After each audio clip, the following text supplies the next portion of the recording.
सांगलीमध्ये शिक्षण सेवक सहकारी सोसायटीच्या वार्षिक सभेत शिक्षकांचा राडा झालेला पाहायला मिळाला आणि या सभेमध्ये शिक्षकांनी एकमेकांची कॉलर धरून धक्काबुक्की केल्याची सुद्धा दृश्य आपण स्क्रीनवर पाहतोय।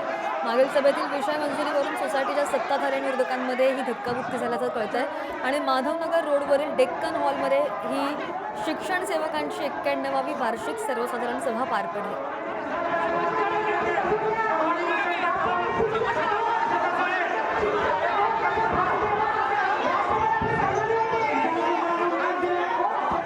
आणि या सगळ्या संदर्भात अधिकची माहिती घेऊन आमचे प्रतिनिधी स्वप्नील आपल्या सोबत आहेत। स्वप्नील, आपण दृश्य पाहतो स्क्रीनवर, काय नेमके मुद्द्यांवर हे सगळे बातचीत चालू आहे, त्यांची काय नेमकं चालू आहे?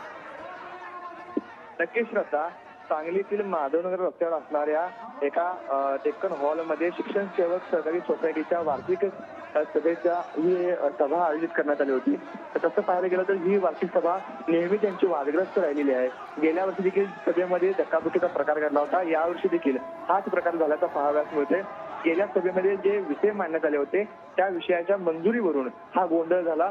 सत्ताधारी आणि विरोधक हे एकमेकांचे अंगावर झालं देखील पाहाव्यास मिळालं।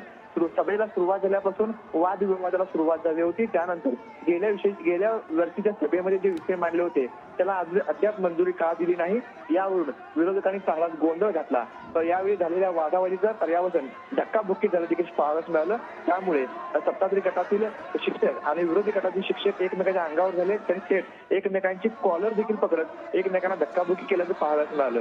एकीकडे शिक्षक म्हणून घेणाऱ्या या शिक्षकांनी असा धक्काबुक्कीचा प्रकार करून एक प्रकारे जो प्रकार केलेला आहे तो वादग्रस्त आपल्याला देखील आता पाहाव्यास मिळते। श्रद्धा, नक्कीच स्वप्नील, धन्यवाद दिलेल्या सगळ्या माहितीसाठी। बातमी पाहतोय सांगलीमधून।